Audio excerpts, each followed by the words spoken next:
is Bloomberg Surveillance, Early Edition, with Francine Lacqua.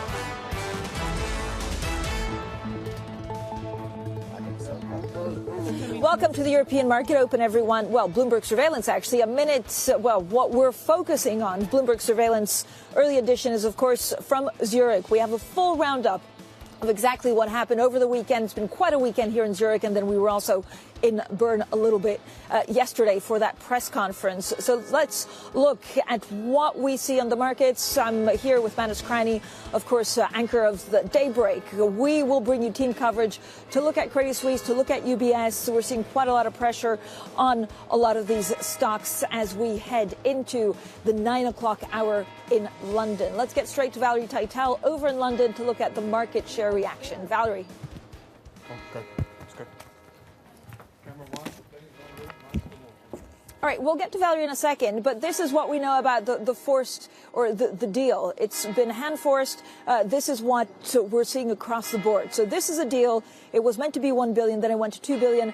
Now it's actually 3 billion. What we know and what we don't know is exactly what this means for the future entity. The combined two entities, if you look at, for example, UBS, what they do with the Swiss bank of Credit Suisse, if we look at the investment bank and what that means going forward, many questions still unanswered. We were at the press conference yesterday. I have to say it was pretty incredible. 7 of the most powerful people in Switzerland together in a room in Bern. They tried not to get too much international press. We were lucky to be there. We heard from the Swiss finance minister, and we also heard from the two chairmen of the two banks. So UBS will buy Credit Suisse, 3 billion Swiss francs. Let's look at the market reaction with Valerie Teitel. Hi, Valerie.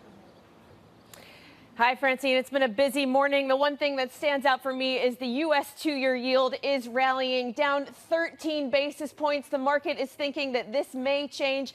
This weekend activity may change the calculus for the Fed. They meet in 3 days. Crude oil also taking a dive, down 2.5%. This was a big recession trade last week. It fell nearly 10% in 3 sessions, and it's continuing to fall this morning. The euro is trading roughly flat. Now, why is that? It's because the safe haven bid is going into gold. Gold is rallying 1.3%, and that follows on a 3.5% rise on the session on Friday. Now, we need to look also in the European credit space. I've got a BTV here that'll show it. European credit is widening, especially when it comes to the high yield market. That high yield CDS index is 73 basis points wider. IG is also widening out 11 basis points. And bank debt, when it comes to CDS there, that is also showing a widening out. All of this is down to the fact that those bondholders are taking losses on those Credit Suisse AT1s. Valerie, thank you so much. Valerie Teitel in London. So this is the latest. European banking stocks falling as investors digest the news of UBS's takeover of Credit Suisse over the weekend. UBS paying 3 billion francs in an all-share deal, less than half Credit Suisse's value at the close of trading on Friday, while shares plummeting this morning. So the UBS chair, Colm Kelleher, reassured stakeholders on the takeover. It's a historic day in Switzerland, and a day, frankly, we hoped would not come. I would like to make it clear that while we did not initiate discussions, we believe that this transaction is financially attractive for UBS shareholders, protects UBS from additional downside, and should support earnings growth over time. Now, for more on all of this, we're joined by Bloomberg's Manus Cranny. Manus, of course, we have full team coverage. Manus has been covering UBS for years. I've been also covering Credit Suisse for years. The main questions, bondholders, if you wipe AT1s, what does it mean for the future? And, of course, you know, in general, can they back away from this deal? Like, was this a good or a bad deal for UBS? Well, if you take the equity market price reaction in the first instance this morning, one can only conclude a highly negative first take. Down 15% on the open, we're down 9% now. The first take seems to be, what has Credit Suisse got in terms of highly illiquid assets that need to be run off the balance sheet? There is a backstop. We know that. We know there's a 9 billion backstop for losses on those highly illiquid level 3 assets. Kelleher told you that last night in the press conference. But in the first take, people are a bit spooked in terms of what are you buying? You couldn't have done the appropriate due diligence over the weekend, but you've got a backstop. Yeah, and so we slightly differ, right, on this approach, because I think actually, that given what they have in terms of loans and credit lines and the fact that they wiped out AT1s, I feel like they're prepared for any occasion or whatever they find in Credit Suisse. You think actually there's a lot of pressure on the share price because they could find something ugly. I mean, I know I was told the investment bank, mainly based in London, could have, difficult stuff to wind down. It could even be toxic. That is a risk. Kelleher, also the chairman at UBS and the new chairman of the new entity, made it very clear to you when he was talking to you on that podium, which is he is confident about how Credit Suisse have treated a lot of the assets. Yeah. But we wait to see what that is. What you have here is the cost of capital and risk rising across the banking system. That is constrictive.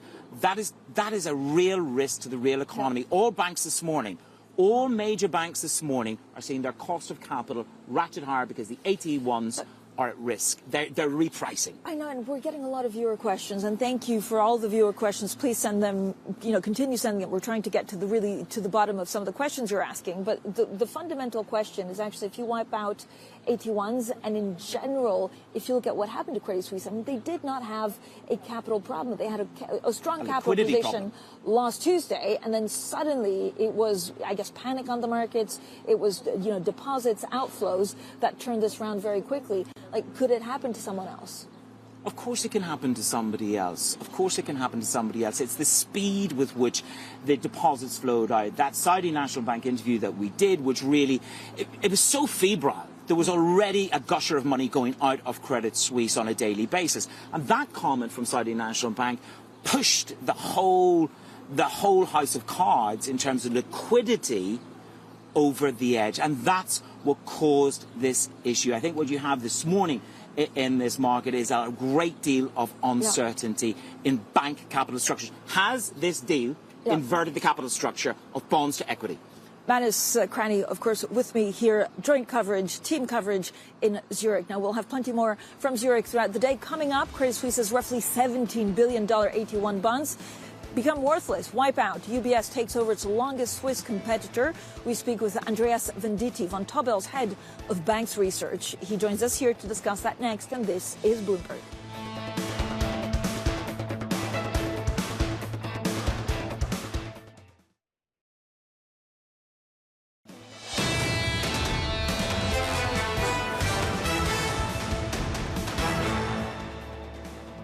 Welcome back, everyone, to our special coverage of Banking Breakdown. I'm Francine Lacqua here in Zurich looking at Credit Suisse and UBS. Now, Credit Suisse's 16.3 billion Swiss franc AT1 bonds set to be wiped out following the UBS takeover announcement. The riskiest, of course, unsecured notes were introduced after the global financial crisis, designed to absorb shocks when banks start to fail. Now, the write-down would mark the biggest loss yet for Europe's $275 billion AT1 funding market. So to talk us through the consequences, maybe longer term, of this, I'm delighted to be joined by Andreas Venditti, Vontobel's head of banks research. Andreas, thank you so much for joining us. First of all, look, the market is not really taking this in their stride. If you look at the UBS stock price, it's down significantly. Credit Suisse as well, but that's a little bit more expected. What do you think the market is worrying about now? I know there are a number of things, but what do you think is number one?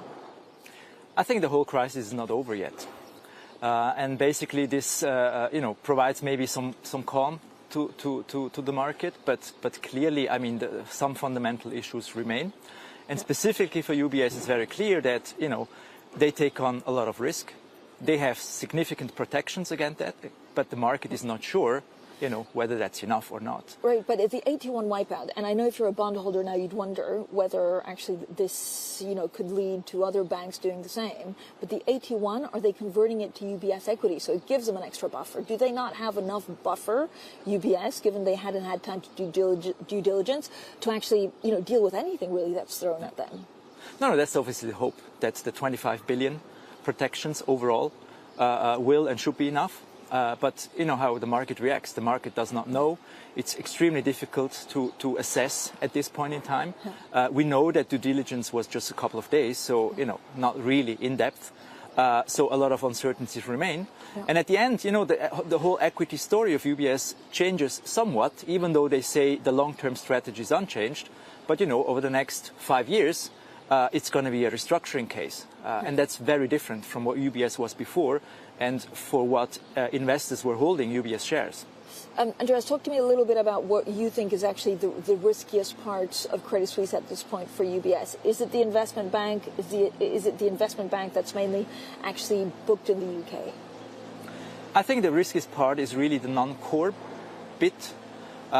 This is partially comprised of very long-dated derivatives, which, not easy to get out, depending also on market conditions and so on. And this is really the part where basically this 9 billion protection also comes into play. Very difficult to assess what really it is, what's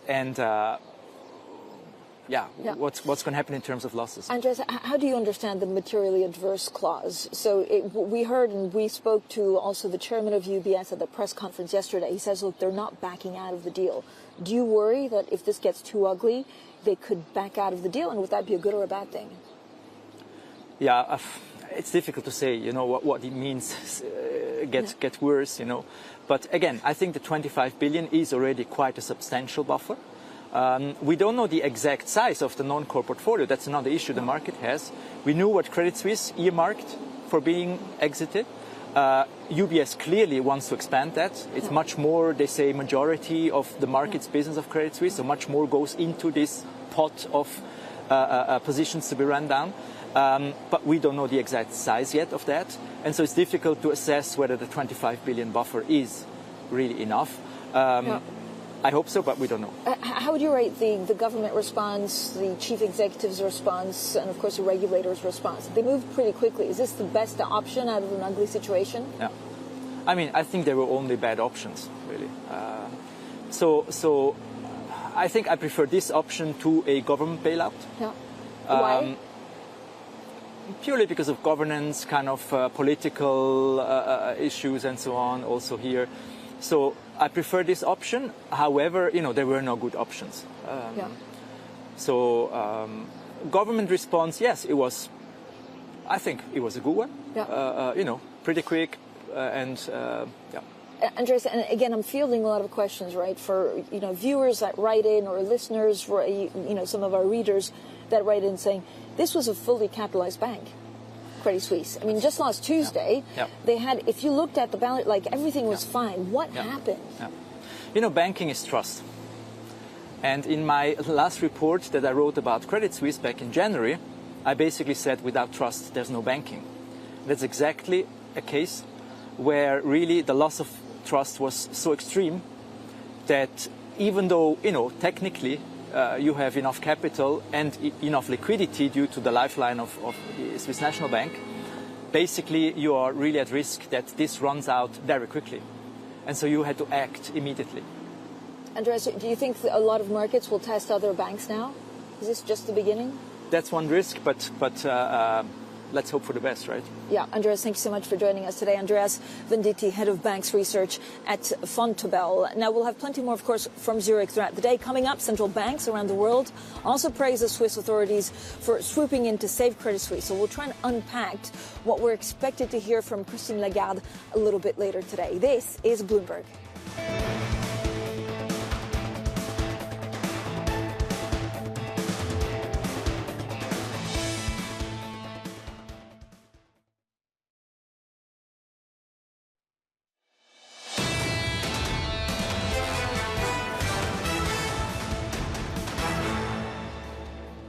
Welcome back, everyone, to our special coverage of Banking Breakdown. I'm Francine Lacqua here in Zurich. A lot going on today. So first, let's check on the markets. European banks slumping on Credit Suisse. Commodities also taking a hit.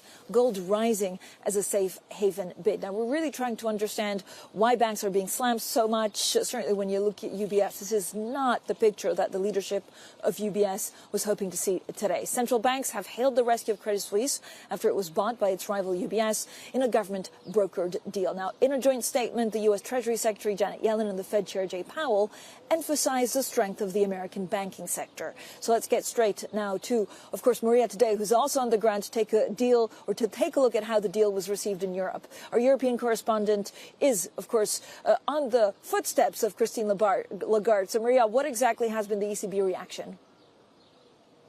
Yes, Francine, and we had that statement yesterday night on a Sunday. Obviously, very unusual. If you read between the lines, the message from the European Central Bank is that this deal was the best possible solution to try to reinstate some order in markets. Now, again, the ECB repeating European banks are well regulated. They're well capitalized. They have strong liquidity positions. And on top of that, as you alluded to, this global operation by central banks to enhance liquidity in the market. There was an interesting tweet this morning by Isabel Schnabel, essentially suggesting that the way this is going to work is similar to the pandemic. So the swap lines running now on a daily basis, not a weekly basis. The operations, Francine, as you know, start today and will run until at least the end of April. Yeah, could we see more concerted action actually from central banks around the world? Yes, Francine, and it's a very good question. And actually, when you put things in highlight, you almost think, my God, the European Central Bank got lucky with their decision last week, not this week. And remember, there has always been this message, especially from the head of the European Central Bank, that in such a global economy, you need this global coordination. Of course, we know that at the time, 4 days ago, they hiked into what looked like a banking, difficult situation, troubled situation, and the market was able to digest that. But you're seeing how European banks are reacting this morning. It is not a pretty picture. And for Madame Lagarde, once again today, before the European Parliament, it will be an exercise in instilling confidence once again. And just to run you through the choreography, Francine, this is something that was already on the agenda. It is unrelated in so many ways to the UBS deal, but nonetheless, we know that in this parliamentary hearing, it will dominate the entire conversation. It usually lasts for about 2 to 3 hours, so expect a long Q&A from Madame Lagarde. Maria, thank you so much. Maria Tadeo there on the ground in Brussels. Now let's get back to some of the experts that have been breaking a lot of news on UBS and Credit Suisse over the years. From our bureau here in Zurich is Marion Halfduff-Meyer, of course, one of the most plugged-in journalists that we have here in Switzerland. Marion, thank you so much for joining us. I think so. The market is getting slammed, and I think this is the real, actually, story today. If you look at UBS down 9% at the open, is this? So, do they worry that actually they're going to find something ugly in the Credit Suisse complex, or is it really because they worry about, some of the AT1s and that the fact that, they could be next? So we were getting some of this color over the weekend as we were covering this developing story. There was a bit concern around what exactly they were buying and how fast it was going through. And so with the investment bank, they were a bit worried about what kind of risk lies there. So that's why you get all these protections coming through. Now, of course, there was this material adverse clause that they were negotiating for as well, which had to do with the CDS and how things would be trading in the bond markets today. It's unclear whether that would actually come into play because Colm Kelleher, the chairman, has said they don't have a way to back out of the deal. So. Yeah, and that's crucial, right? Because we don't exactly know what this AMC clause is, but at the same time, they said, look, this is pretty standard. Exactly. I mean, the AT1 that is wiped out, that 17 billion, does it directly go into equity at UBS? So this is basically capital that can buffer them from anything that they find at Credit Suisse. This is a capital bail-in, right? Exactly. So regulators wanted this as part of this privately negotiated deal, so to speak, where they would immediately have a capital injection through the AT1s, but also then have the equity shareholders as Credit Suisse participate going forward as well. So it does help buffer, and then they've also got the added guarantees on top of that. So what's the riskiest thing that actually there's in Credit Suisse right now? Is it the investment bank booked in London? That's a question that they'll be looking at very closely. I think that the riskiest things they have identified already is some of these longer-dated securities that Credit Suisse has had under what's so-called level 3 assets. So they're slightly more illiquid assets. They're things that banks hold that are hard to value at market price. And so there's a good risk there that they have to mark a lot of things down and therefore bake in some losses. Mary, I mean, just 7 days ago, we were kind of going around our business. You were, breaking news on the banks, but it's incredible how quickly this had to come at the forefront. Is there a sense that they did the right thing because there was no more time? Again, I'm at pains at always reminding viewers because we get a lot of questions from them. This was a fully capitalized bank. Like, what went wrong? This was exactly, Francine. I mean, 5 days ago, we were talking about a bank that was still, technically solid. But the thing is, it does give us an example of what happens when a bank's liquidity and particularly deposits start to be called into question. You can have all the capital in the world, you can have all the business in the world, you can have all those ratios, meet regulatory requirements, but as soon as your deposits start having issues, that's when this emergency situation came out, and that's what we saw happen this 5 days, and that's why it was so accelerated. So are banks around the world, in Switzerland and in Europe, now trying to make sure that their deposits are safe by even offering a better interest rate. I mean, does it change the model in which some of these banks, book revenue going forward? I think a lot of banks are going to be looking at this as a case study for sure. I'm not sure we're seeing that baked in yet today, but going forward, it's going to be something we watch. I mean, Silicon Valley is the same example, right? It was all about deposits, and so going forward, it's going to be a key metric I think people will watch. Marion, through your great reporting throughout the years, what are you going to watch for next? So is it trying to get to the bottom of the risky assets in Credit Suisse, or what happens to the Swiss bank?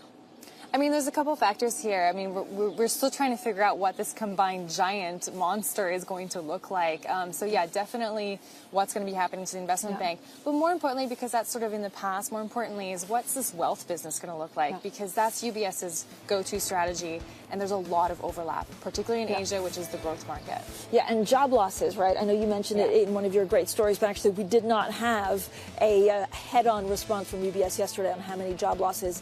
The chairman just said it's just too soon. Coming up, we'll have plenty more, of course, on UBS and Credit Suisse live from Zurich. This is Bloomberg.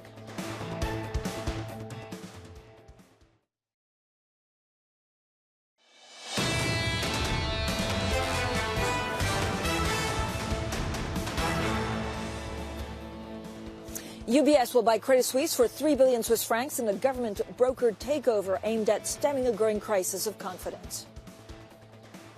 European stocks slide. The riskiest Credit Suisse bonds, known as AT1s, get written down to zero as part of the bank's shotgun sale. Plus, as the Fed meets this week, it boosts dollar funding with 5 central banks via swap lines to ease strains in the global financial system. Markets swoon, stocks and futures sliding, treasuries and gold jump.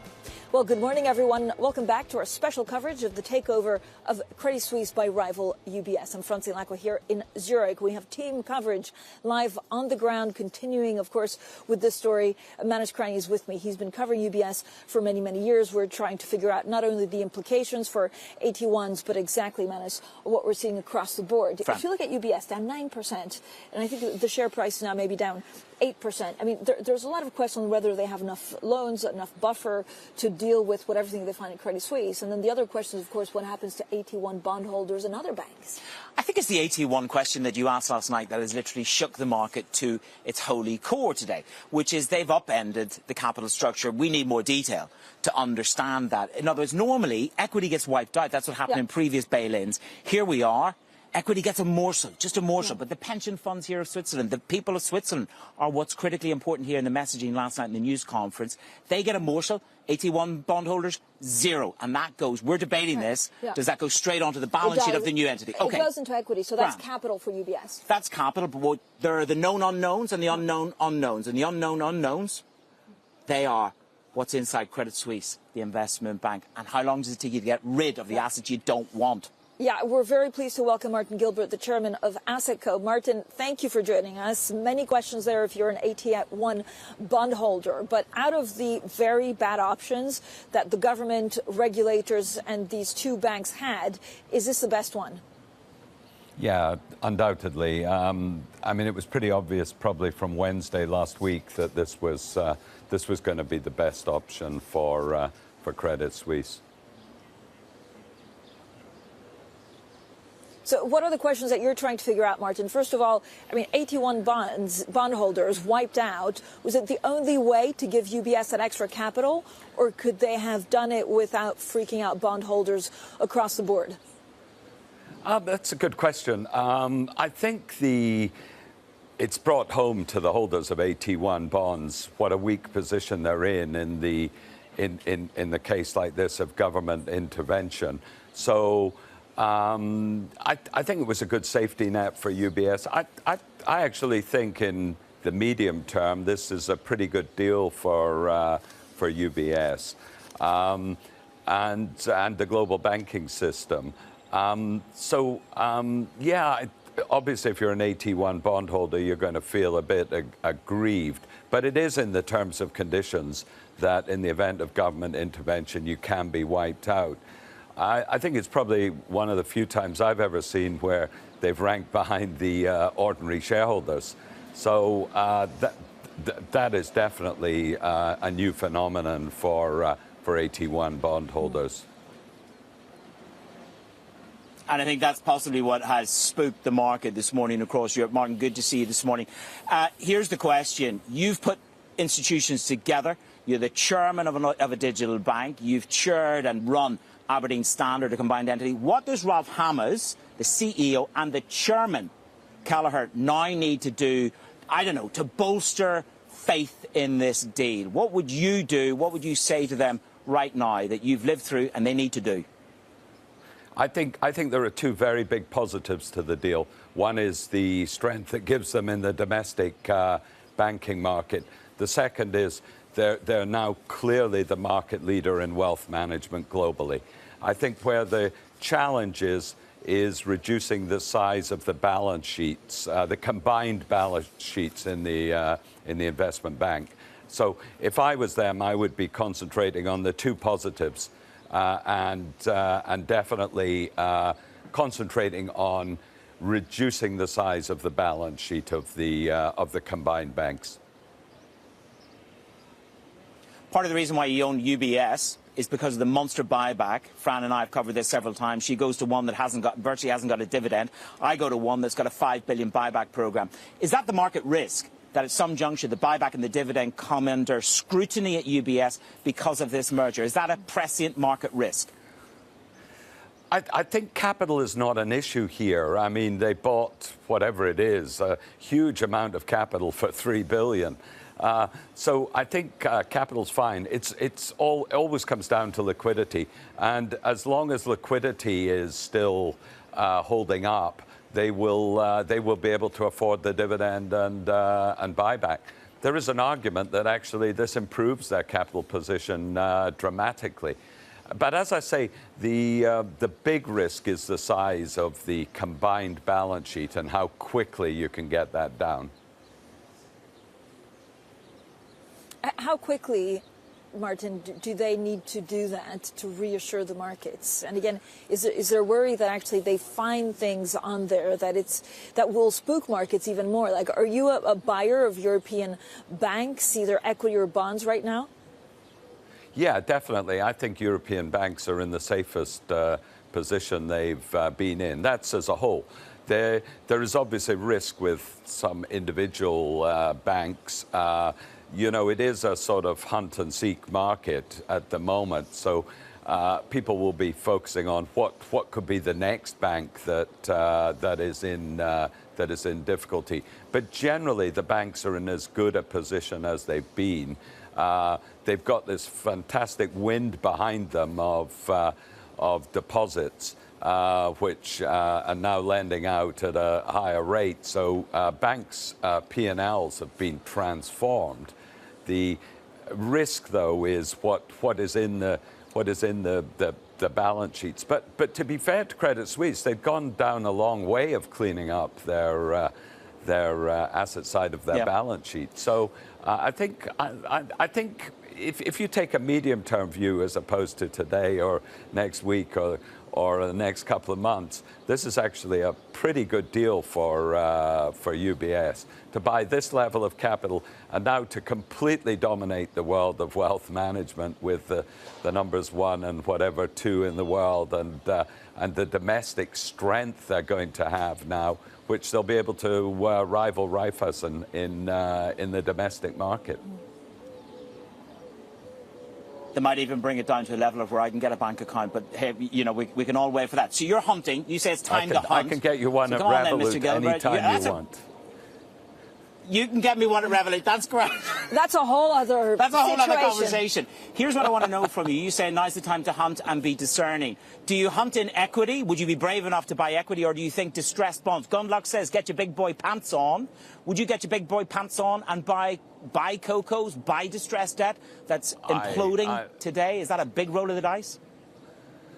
I would buy the equity. I think this has shown that that's where the value is in equities. So certainly, for me, it would be buying the equities.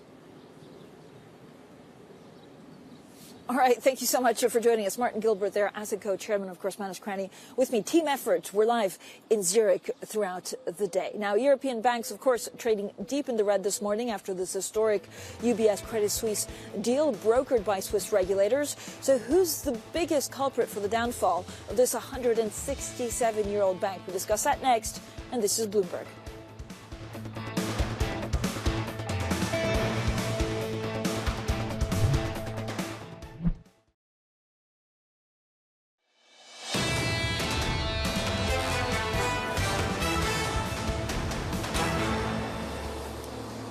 Welcome back, everyone, to our special coverage of the takeover of Credit Suisse by rival UBS. I'm Francine Lacqua here in Zurich. We have team coverage from the ground. Now, also to our editor-in-chief, who knows a banking crisis or two for many years covering them. He is our John Micklethwaite. John, if you look, first of all, thank you so much for joining us. It's good to have a cool, level-headed person to try and figure out exactly what's going on, especially as UBS is getting slammed today. We haven't seen a merger like this, a takeover like this of two big banks since 2008. What are the parallels?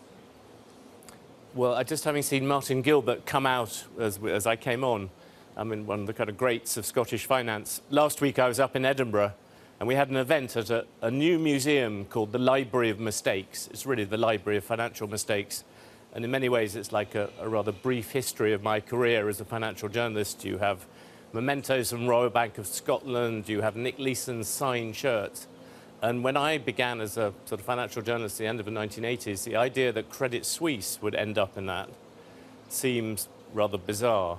But it is, from that point of view, it is momentous. It's one of those things that we always assumed was very solid. Back then, we had an earlier version of Credit Suisse versus Boston, which was a bit more exciting.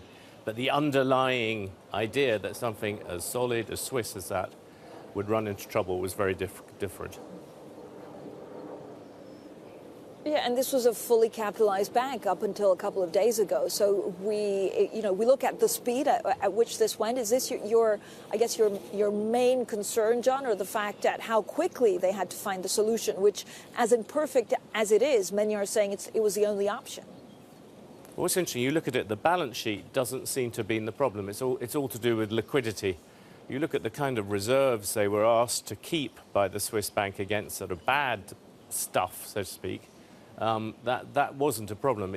But this one, perhaps much more than back in 2008, has been driven really by liquidity, by people wanting to get their cash back. And that actually, from one perspective, is slightly more worrying for the markets, because what it shows is that even if you think your numbers are fairly good, even if you think the assets you hold are pretty good, if you run into that degree of liquidity call, then that could hit other people as well. And on top of that, you've had this issue about which kind of bonds will be paid in full. And all those things, I think, cause panic. Again, if you go back to that library of financial mistakes, you look round the walls, you see all this evidence of people who thought they were fine. Northern Rock thought they were fine. Lehman Brothers, even a kind of year before, seemed safe as houses, quote unquote.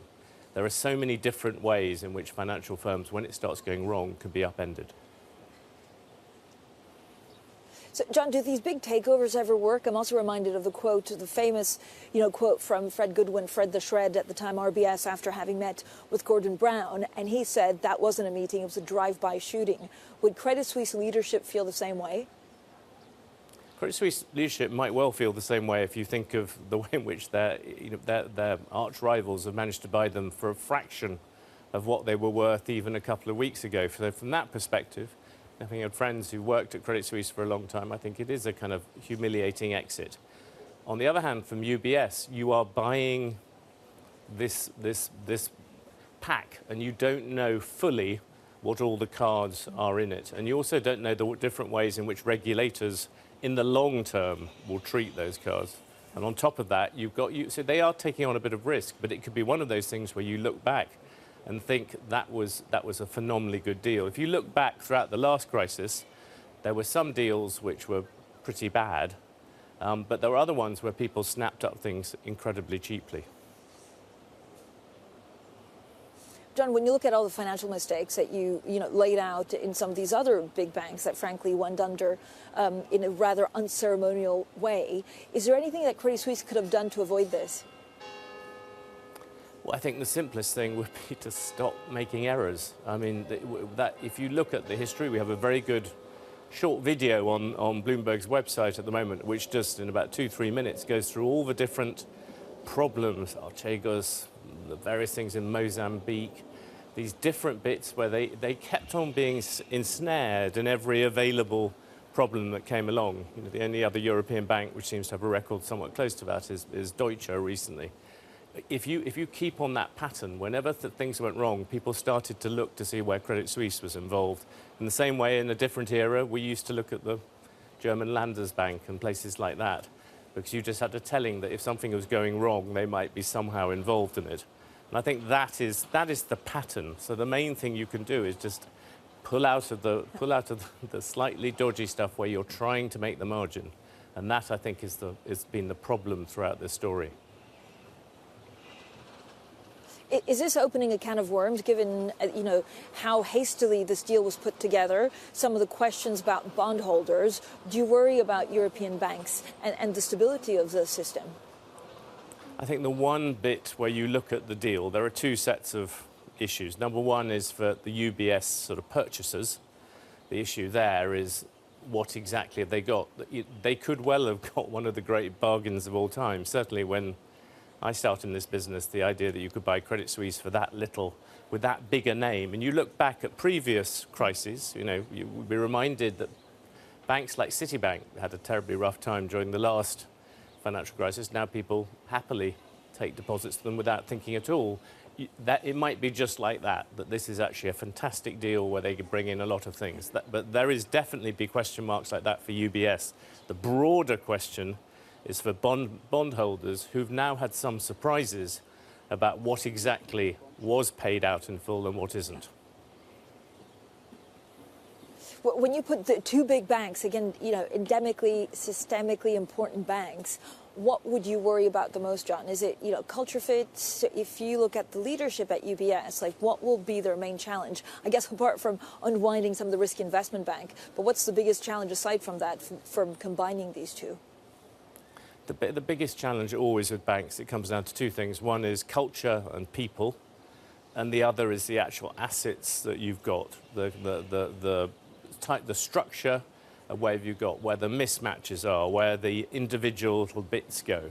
In principle, Credit Suisse has got a lot of good people, UBS has got a lot of people. You could pick and choose, and you could make that work. But on top of that, you have this asset question. The smaller things, which they should be smaller, things like property and all those sort of things. Those are areas where you might see easier synergies, I would guess. John, as always, thank you so much. John Micklethwaite, our editor-in-chief of Bloomberg News, of course, looking at banking crises since the 1990s. Now, coming up, more on the historic deal between UBS and Credit Suisse. We're live here in Zurich. We speak to Klaus Wellershoff, former UBS chief economist, now chairman of Wellershoff and Partners. This is Bloomberg.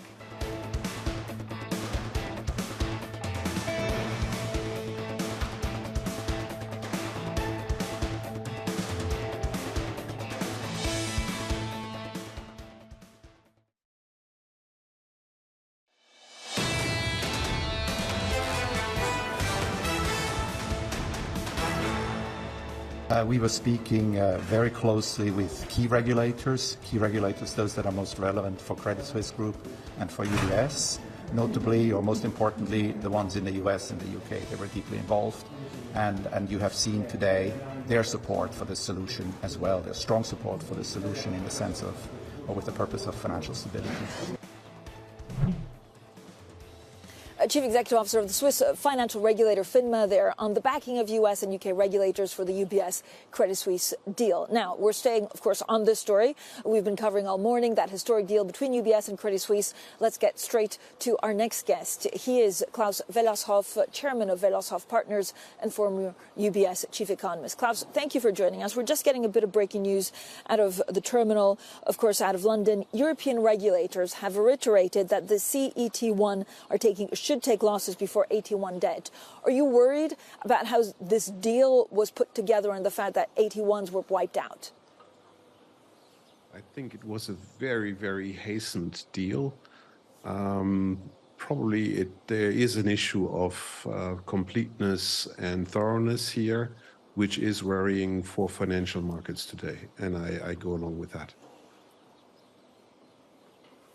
But so, Klaus, what exactly do you worry about the most? So there's two schools of thoughts, right? Saying, look, we had to wipe out the AT1s. That goes into equity at UBS because no matter what they find in Credit Suisse, especially in the investment bank, UBS will be solid. The other one is actually UBS tried to preserve itself, but the unintended consequences on the European banking system because of wiping out AT1s could be concerned. What do you think is the truth? I think it's a bit of both, and there is a wider discussion already starting in this country, which is about the legality of the whole move. So I fear we've got ourselves into a mess. And if you look at the reaction of investors in this country to this news, it's also not positive. So there are systemic risks that you are alluding to, but there are also liquidity risk at the moment. Klaus, do you worry about the future of UBS going forward? I was told by an investor yesterday, if you mix blue with vanilla, you never get back vanilla. I think it is a real concern that people are having at this stage.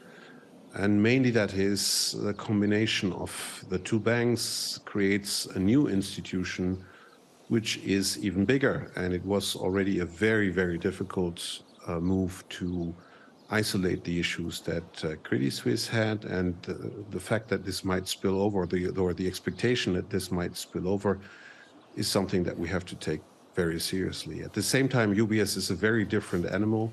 It's a very process-driven bank. If you look into it, it is very well capitalized and it's managed much better than Credit Suisse. So I'm reasonably confident that things will hold, at least this time.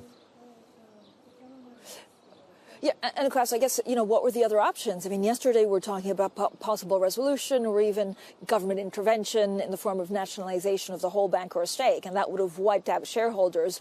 So is this the best solution out of, three pretty bad options? I think it was the best solution available yesterday, with a little bit more prescience. I think we would have had other options, but they were no longer available yesterday. All right, Klaus, thank you so much for joining us today. Klaus Wellershoff there, the chairman of Wellershoff and Partners and former UBS chief economist. That's it for our banking special. A couple of the questions that we need still to answer is, of course, we heard from the chairman direct. I was at the press conference in Bern yesterday, the chairman of UBS saying he will not back out of this deal. But, of course, there's a lot of questions about whether there are clauses if UBS takes a hit too much. The second question is, what does UBS find in Credit Suisse, especially some of the very difficult things to unwind in the investment bank. European banks slumping this morning, of course, on Credit Suisse. We look also at commodities taking a hit, gold rising as a safe haven bid. So we have a lot of questions on the markets, what it means for bondholders, what it means for AT1 bondholders in other European banks. But we'll look at it through the lens of the market, because if the market stabilizes, that's one thing. If we see further losses on the markets, that's a whole other story. Bloomberg Surveillance continues in the next hour. This is Bloomberg.